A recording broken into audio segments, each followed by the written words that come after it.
Now, hello again. Now, Eskom says it has not declared permanent stage 2 and 3 blackouts for the next 2 years. The confusion came after the chair of the board, Mohamed Madhi, made remarks to the effect that permanent power cuts would give the power utility enough time to conduct necessary maintenance.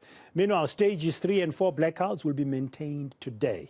This comes after 2 generating units at Tutuka Power Station were shut down overnight. Let's talk now to energy analyst Mohamed Madhi about this state of affairs. Mohamed, good afternoon. Welcome to today. Well, Eskom clarifying what was like a confusing statement, but the reality is, for the foreseeable future, load shedding is going to be with us, no matter the stage. Yeah, absolutely. No, you're quite right. And you'll recall, I've mentioned a few times in the past, we are going to have load shedding. I think it's going to be at least a minimum stage 2. So, where there's smoke, there's fire. And what Mohamed Madhi has said has some basis to it. And he said it for a reason. So even though it may not be an official pronouncement. And just given, it's not a difficult thing to deduce, given the state of the utilities power plants, as we've said repeatedly, it cannot, avoid any sort of load shedding going into the future. So we will have stage 2, 3. What we've seen now, bear in mind, it's January. January is usually the worst month in terms of heat, and so a lot more energy being used for cooling and that sort of thing. But it is a precursor of what will come for the rest of the year. Could a permanent stages 2 and 3 provide the predictability that Mohamed Madhi is talking about, and could that be useful for us? It certainly will provide the predictability. However, we cannot say for sure, and no one at Eskom can say for sure, that we will be limited to stage 2 and 3. There's absolutely no guarantee of that. We've had instances in this country where as much as 60% of the generating capacity has been offline. And there's no guarantee that that will not happen in the future. So it will have a certain degree of predictability. It will give Eskom certain room to breathe and get some work done. But in terms of the impact on the economy, it will be devastating, especially stage 3 and if we move to stage 4. The reason for that is, many businesses who have high energy input cost are on the borderline. They are now using diesel or other forms of energy that are more expensive typically, not solar. Solar is generally cheaper. And their operating costs are now crossing that threshold where they become unviable as a business.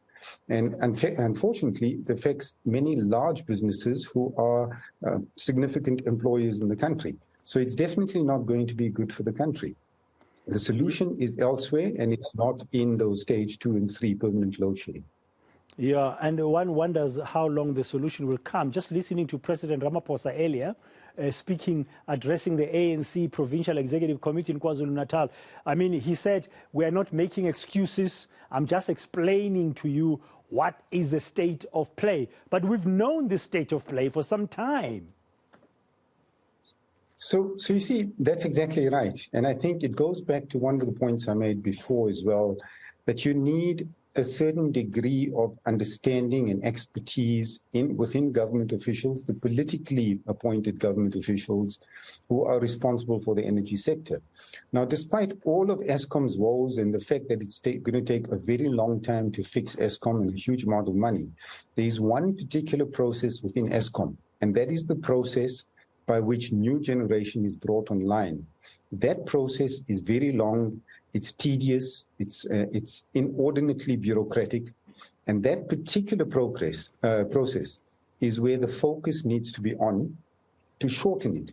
In fact, I would go as far as to say we need to have almost a national dashboard in terms of new generation capacity coming online and how long Eskom is taking to bring this new generation capacity online. Because within Eskom, that period could take over a year. And this is just for a bureaucratic process to happen within Eskom. And that's unacceptable. That period can certainly be shortened. If you look at benchmarks around the world, that period can be shortened, and that will allow new generation capacity to come online. This needs to be the focus of business, firstly, in terms of lobbying Eskom. It needs to be the focus of the Department of Energy, and it needs to be the focus of all other departments and stakeholders that are interested in getting new generation capacity online in this country as soon as possible. Yeah, and meanwhile, I don't know if you saw the reports over the weekend that the United States government has advised all its stakeholders in South Africa to prepare for the worst, a collapse of the grid. And I understand from a report I've seen that they adopted the Chatham House rule, so they can't talk about, the participants can't tell us exactly what they were discussing. But the consequences of a collapse of the grid will be devastating. So look, I would never place a hell of a lot of store by what comes out of the US government in terms of these kinds of pronouncements. They tend to generally be conservative. It's an advisory to their citizens, and they have to take a certain level of precaution in providing that advisory. We're not yet at the stage of a sudden collapse, but I wouldn't rule it out completely. It is certainly possible. I think right now there are steps and measures that can be taken to prevent that complete collapse. We are not there, but we really need to shorten the process to get online. Well, it's good to hear. It's good to hear that a complete blackout remains unlikely, as you say. The risk is there, though. What would need to happen from an energy perspective, Mohamed, to not take us there? What would need to happen? So look, let's talk about what would take us there is if there's a sudden and catastrophic failure more than there has been in the past across multiple power stations at the same time. So that is an unlikely event by itself, given where we are, but not impossible. The things that need to happen, so the short-term and long-term measures.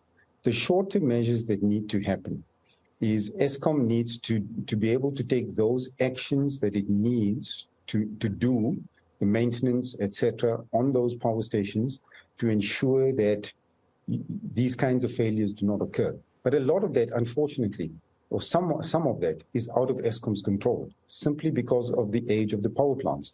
Now, I heard Enoch Godangwana saying he doesn't believe that, and that was an emotive statement, not based on fact, not based on any reality, not based on any science. So the second thing we need to do is get people who actually understand what's going on to be involved in the decision-making around these plants. We can't have someone who's a minister not believing an established scientific fact that engineers across the board in this country will verify and will tell you. So we need to improve the decision-making in order for this to avoid this kind of catastrophe. As long as we have very poor decision-making, very poor understanding of the problem, and very poor competency, this scenario is not going to be impossible. Okay, final and very brief, Mohamed, as we conclude, should we expect things to get worse before they get better?